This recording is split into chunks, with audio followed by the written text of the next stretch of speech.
All right, friends, this is Miss Heffron here. I'm here to read to you our personal essay that we're looking at today. It's called Stalking a Rustically Hip Family on Instagram. I love the New Yorker because they always have these great pictures, so we'll see about that in a little bit. The woman in the photograph looks out at me with a face full of exhaustion and bliss. In her hand, she cradles the purplish, bloody bundle of a just born child. It's a beautiful, celebratory image of human existence, as raw and pure and joyful as anything seen through the orderly square of Instagram posts can be. I peer at it in the dark and hiss whisper, "How dare you?" There are so many ways to be a creep these days. One of the easier ways is to follow people on social media towards whom you have feelings that are other than warm. That may sound like a long-winded description of hate follow, but hate is a bit much, description-wise, for what I'm feeling. The woman with an armful of newborn baby isn't exactly worth hatred. Her family lives up to a lot of hippie stereotypes. The off-the-grid life, the multiple home births, the homeschooling, the hot dad in a band, the fanciful names of the children. She and her husband are young, tattooed, and good-looking, but have a hearty, outdoorsy style that is not overly calculated or curated. Their days seem to be idyllic, full of mud pies and chickens and art. I feel bad every time I look at them. When practicing this kind of social media creepiness, you find yourself feeling small in two ways. You understand yourself less than, living a life that's not nearly as fun, interesting, or worthwhile as the account you follow, and you also sense that you are a petty person, swiping the screen while huffing fumes of self-righteous antipathy.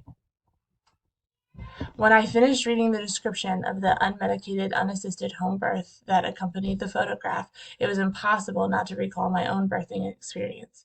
I have just one child.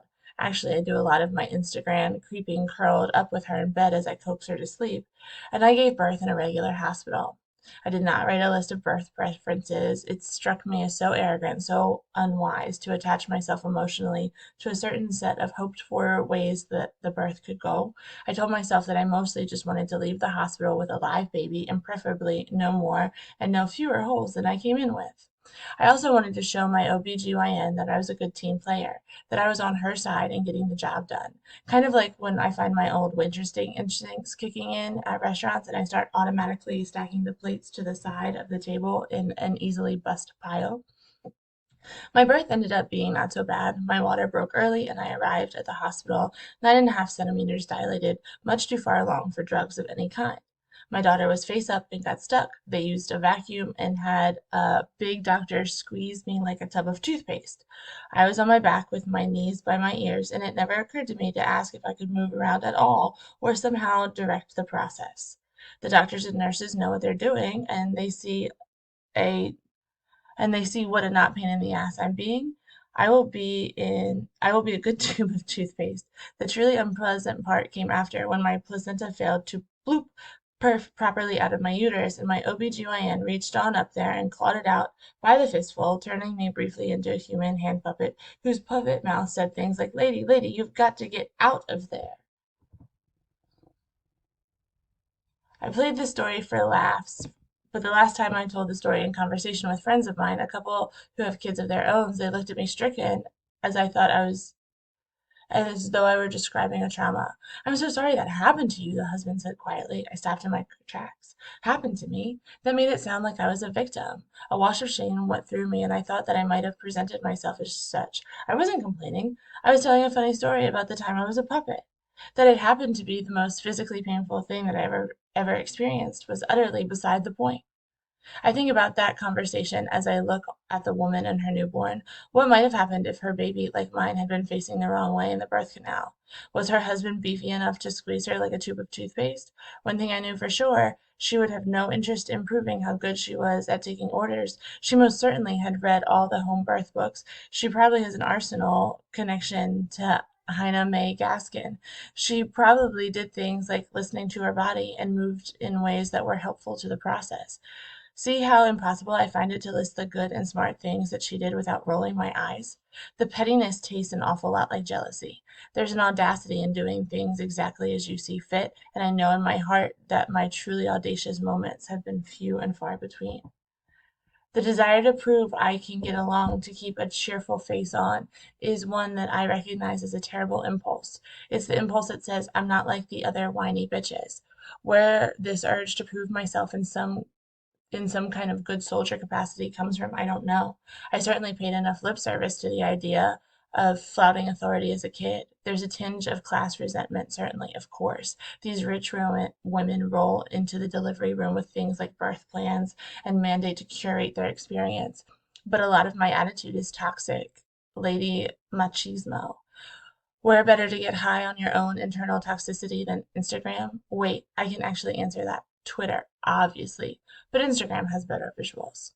My contemplation of the life of this rustically hip family takes on the is this or is it that quality, those trick drawings. This is an old woman in a babushka or a young one in a hat. Are there choices the hip family makes arrogant or inspiring, stupid or brave? Maybe they're both, in the way that my drawing is both simultaneously. My side eye at their neo-pioneer life is accompanied by a thrum of envy for the freedom of their life.